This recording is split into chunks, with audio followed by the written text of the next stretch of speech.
On May 21, 2026, Jensen Huang, the CEO of Nvidia, sat down for a live interview on CNBC and said something that no one in Washington wanted to hear.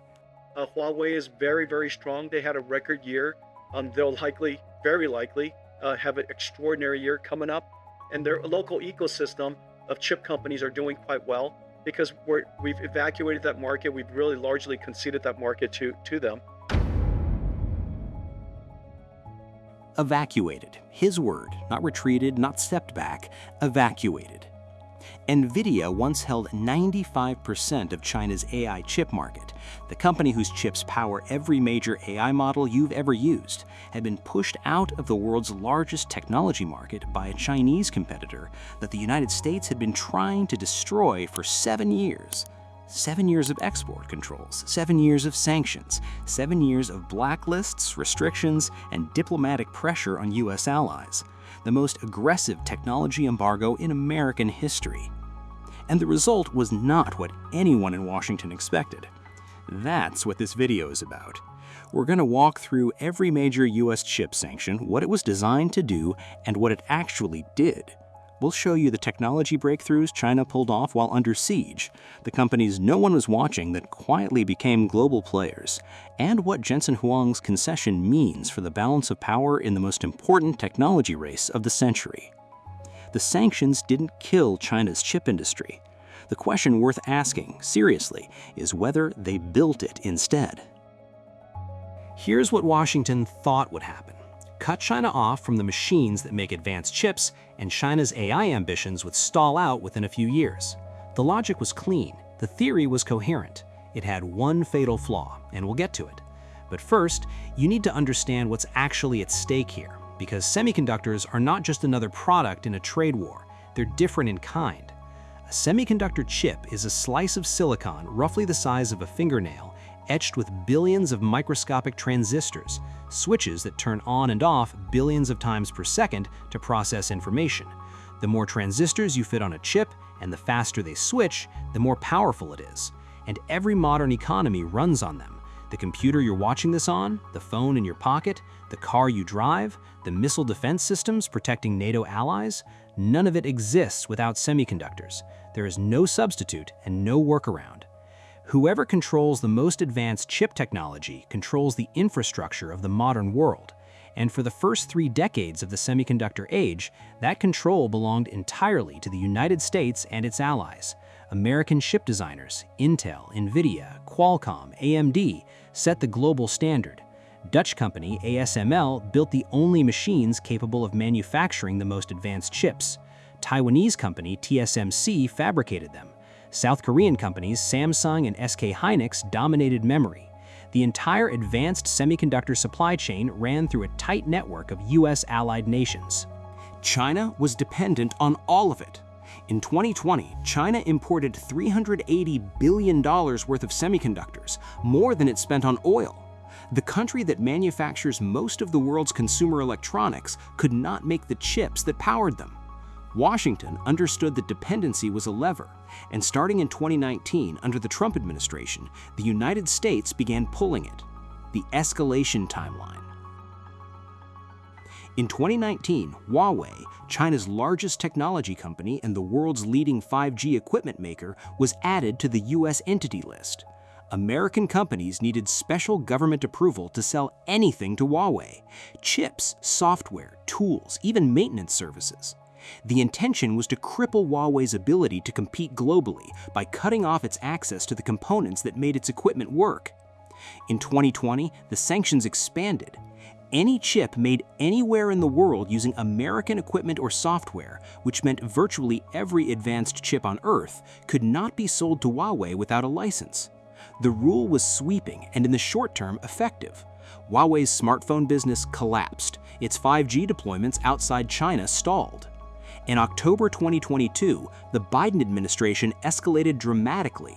New export controls banned the sale of any AI chip above a certain performance threshold to any Chinese company. Nvidia's A100 and H100, the chips at the center of the AI revolution, were off the market for China.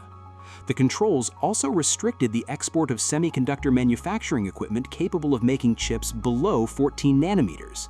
The stated goal was explicit: prevent China from developing the AI capabilities to challenge American military and economic supremacy. In October 2023, those controls were tightened again. In December 2024, tightened again. In April 2025, the H20, a chip Nvidia had specifically designed at reduced capability to comply with the rules, was banned too. Nvidia took a $4.5 billion charge in a single quarter from chips it could no longer ship. The United States, with support from the Netherlands and Japan, had constructed what policy analysts called the most comprehensive technology embargo in history. The explicit goal was to set China's advanced chip development back by a decade or more. Here's what actually happened. To understand China's response to the chip sanctions, you need to understand the basic structure of the semiconductor industry, because China's strategy was to attack that structure at every layer simultaneously, while the world was watching only one of them. The stack: how chips get made. Making an advanced semiconductor chip is the most complex manufacturing process humans have ever created. It requires a chain of highly specialized steps, each dependent on unique equipment and materials that take decades to develop. At the top of the stack is design. Companies like Nvidia or Huawei's chip division, HiSilicon, designed circuit layouts using software called EDA tools. Most are made by two American companies, Cadence and Synopsys. No access to these tools, no advanced chips. Below design is lithography, the process of printing the circuit pattern onto a silicon wafer. The most advanced chips require extreme ultraviolet lithography machines, or EUV machines, that can print features as small as a few nanometers. Only one company in the world makes them, ASML, based in the Netherlands. A single machine costs approximately $380 million and takes over a year to build. ASML ships each one in dozens of cargo planes. China has been banned from receiving EUV machines since 2019. Below lithography are all the other manufacturing steps: etching, deposition, cleaning, each requiring specialized equipment from companies mostly in the US, Japan, and Europe. At the base is the silicon wafer itself and the specialty gases and chemicals used throughout. The US sanction strategy, what policymakers called the choke point strategy, aimed to block China at the most critical point in this stack: EUV lithography. Without EUV machines, the theory went, China couldn't make chips smaller than about 7 nanometers. And without sub-7 nanometer chips, China couldn't compete in AI, couldn't build advanced military systems, couldn't power modern data centers. The theory was logical. The flaw was that someone had already found the workaround before Washington finished tightening the noose. The 7 nanometer surprise: it was earlier than you think. In August 2023, when Huawei launched its Mate 60 Pro smartphone, a tech analyst firm bought one in China and tore it apart. What they found caused genuine alarm in US national security circles. A 7 nanometer chip, the Kirin 9000S, manufactured by SMIC, China's biggest chip foundry, using machines SMIC was supposed to be unable to use for that purpose. But here's what made the story even more uncomfortable. This wasn't actually new. Tech Insights, the same analyst firm that opened the Mate 60, had already reported in July 2022 that SMIC was manufacturing 7 nanometer chips for Bitcoin mining machines, made by a company called Minerva, shipping since July 2021, a full year before the major 2022 export controls. Analysts at CSIS noted at the time that SMIC had been producing 7 nanometer chips for commercial sale well before Washington imposed its tightest restrictions. The Mate 60 wasn't the reveal of a capability, it was the announcement that China had scaled it for mass consumer electronics, which was the real shock. SMIC's engineers had figured out that by running older DUV machines multiple times over the same wafer, a technique called multi-patterning, they could effectively simulate the results of a single EUV pass. The process takes longer, uses more energy, and produces lower yields, but it works. The choke point had already been bypassed before the US fully tightened it. The memory revolution, YMTC and CXMT. While the world focused on SMIC and Huawei, two other Chinese companies were quietly transforming a different part of the industry: memory chips. Memory chips, NAND flash and DRAM, store and rapidly access data in everything from smartphones to data centers. Less glamorous than AI processors, but equally critical. Every AI training run requires enormous amounts of fast memory. Yangtze Memory Technologies, YMTC, is China's NAND flash producer. In 2020, it was a minor player. By 2024, it developed a technology called X-stacking, a 3D stacking architecture that lets it build chips with over 200 layers of storage, approaching Samsung and Micron's most advanced products. Tech Insights confirmed in early 2025 that YMTC's newest NAND was performing at a level comparable to SK Hynix's best products. YMTC is now on track to become the world's third largest NAND manufacturer. Changxin Memory Technologies, CXMT, focuses on DRAM, the fast access memory AI chips depend on. In 2020, CXMT had near zero global market share. By early 2025, it had reached roughly 4%, and by the end of the year, closer to 8%. In 2025, it posted revenue of approximately $9 billion, a growth rate of over 150% in a single year, driven by surging AI infrastructure demand and a global DRAM price cycle that played directly into its expansion. CXMT is now working on HBM, high bandwidth memory, the ultra-fast memory that sits alongside AI accelerators and is currently dominated by SK Hynix. Both companies were placed on the Entity List by the US. Both responded the same way Chinese technology companies have consistently responded to sanctions, by accelerating domestic alternatives. Huawei's logic folding, rewriting the rules. On May 25, 2026, 4 days after Jensen Huang's CNBC interview, Hating Bo, president of Huawei's semiconductor division and chair of its scientist committee, took the stage at the IEEE International Symposium on Circuits and Systems in Shanghai and announced something that the industry is genuinely still working through.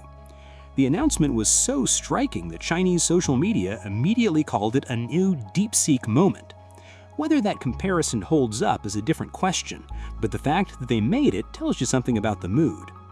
Huawei unveiled a new chip design framework called the Tau scaling law, and a new architecture built on top of it called logic folding.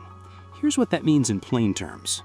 For 70 years, the semiconductor industry has operated on Moore's law.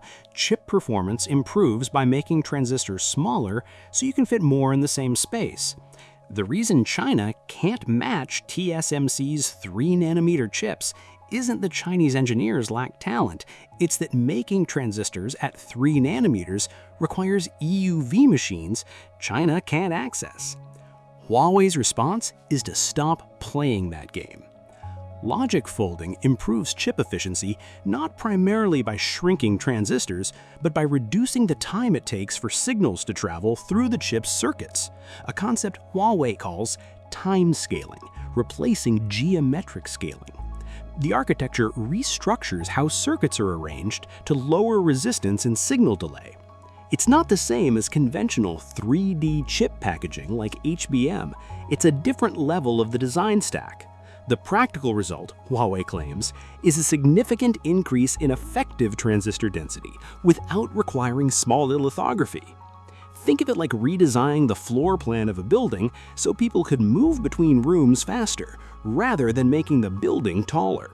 The goal is the same, more throughput per square foot, but the method is different. Huawei's target, 1.4 nanometer equivalent by 2031. For reference, the global frontier in 2026 is approximately 2 nanometers. TSMC is targeting 1.4 nanometer mass production around 2028. Huawei's roadmap would put it in the same range, not through conventional manufacturing, but through an architectural approach that sidesteps the equipment restrictions. China's most advanced proven chip today is at 7 nanometers. The target is 1.4 nanometer equivalent by 2031. Analysts are rightly cautious. Huawei provided no independent performance data, and the claims are ambitious. But Huawei has surprised the world before. The Mate 60 was dismissed as impossible, right up until the moment it existed in people's hands. The chip war has produced an outcome that almost no one in Washington predicted when it began in 2019. The sanctions haven't stopped China's semiconductor industry, they've restructured it. And the restructuring is producing a global technology landscape that is more fragmented, more competitive, and more dangerous for Americans' economic interests than the one the sanctions were designed to protect: the Nvidia concession. When Jensen Huang told CNBC on May 21 that Nvidia had really largely conceded China's AI chip market to Huawei, the bluntness was unusual for a public CEO. But it matched the numbers. Prior to the 2022 export controls, Nvidia held approximately 95% of China's AI accelerator market, a market growing faster than any other on Earth as Chinese AI investment exploded. The H20, a chip Nvidia had specifically designed at reduced capability to comply with export rules, was banned in April 2025.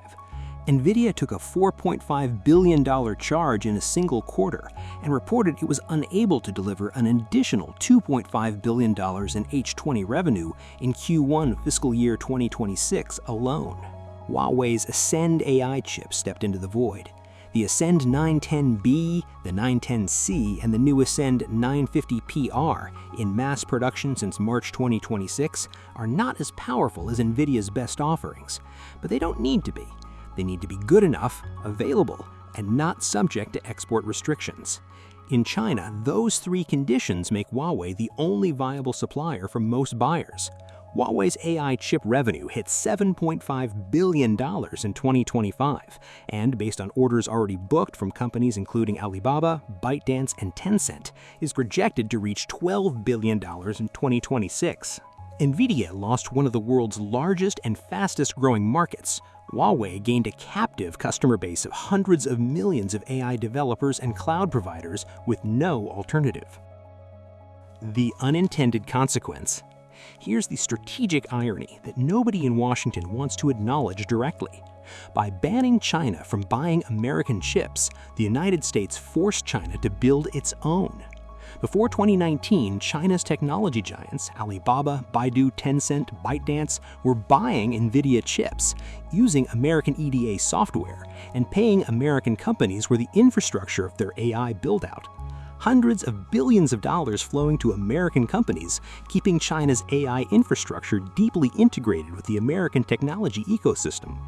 Post-2022, those same companies are buying Huawei Ascend chips, using domestically developed EDA tools and investing in CXMT and YMTC for their memory needs. The money that used to go to Nvidia, Cadence, and Micron now goes to Chinese companies. The dependency that gave America leverage has been systematically replaced. The 15th Five-Year Plan, running from 2026 to 2030, lists semiconductor self-sufficiency as one of China's top national priorities. And crucially, China is still counted as ASML's single largest market as recently as 2025, with over $11 billion in revenue, because older DUV machines remain legally exportable. The more advanced a restriction, the more creatively China finds the gap around it. The Allied coordination problem. The effectiveness of American chip sanctions is always dependent on ally cooperation. The Netherlands controls ASML. Japan controls Tokyo Electron, one of the most critical makers of chip etching equipment. South Korea controls Samsung and SK Hynix. If these countries don't follow US restrictions, the restrictions leak. And they do leak. ASML's sales to China doubled from 2022 to 2023 and again from 2023 to 2024 in DUV machines that remained legal to export. In 2025, China accounted for roughly 29% of ASML's total revenue. The Netherlands has a powerful economic incentive not to tighten restrictions further. The Match Act, introduced in the U.S. Congress in early 2026, attempts to extend restrictions to DUV machines, closing the gap that allowed SMIC to produce 7-nanometer chips without UV. But getting the Netherlands, Japan, and South Korea to comply with American trade policy at the cost of billions in lost revenue is a diplomatic challenge that the U.S. has not yet solved. What this means for the AI race. The chip war was ultimately launched for one reason: to prevent China from developing the AI capabilities to challenge American military and economic supremacy. The logic was sound. The most advanced AI models require the most advanced chips. Limit China's chips, limit China's AI. But the story of how that logic played out requires separating two things that happened simultaneously. DeepSeek V4, released in April 2026, went further. It was trained on Huawei's Ascend 950 PR chips, the first frontier-class model built on Chinese domestic semiconductor infrastructure. Huawei had collaborated with DeepSeek ahead of launch, and the full Ascend product line supported V4 on day one. The transition from Nvidia hardware to Huawei hardware happened between V3 and V4, a period of roughly 15 months. That's the clearest measure of how fast the gap is closing. The honest assessment. I want to be direct about where the honest line is here, because this story is more complicated than a clean sanctions failed narrative. The sanctions worked exactly as designed. China cannot today manufacture 3-nanometer chips at commercial scale. TSMC's most advanced nodes remain beyond China's current reach. The brightest line the US has drawn, no EUV machines for China, has held. But working as designed and achieving the goal are different things. The design was to slow China's manufacturing. The goal was to prevent China from building AI capabilities that could challenge American supremacy. On the first measure, the sanctions succeeded. On the second, the one that actually matters, the verdict is far less clear. Chinese AI models are competitive with the world's best. Chinese domestic chip ecosystem grew faster than the most optimistic projections from 2022. The CEO of the world's most important chip company publicly conceded China's largest technology market. The choke point strategy choked, but it choked the wrong thing.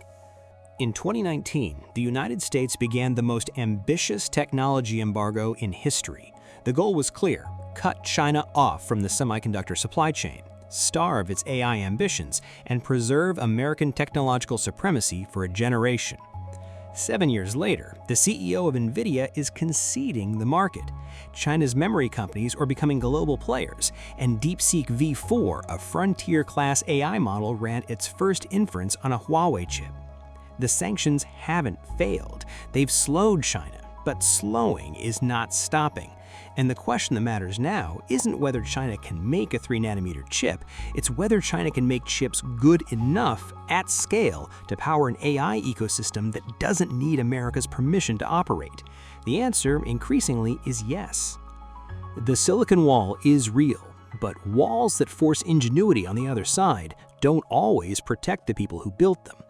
Subscribe to WorldShift and turn on notifications. Every week, we track the real story behind the headlines, the technology, the power shifts, and the decisions that are quietly determining what the next 50 years look like. Understanding what's coming starts today. We'll see you in the next one.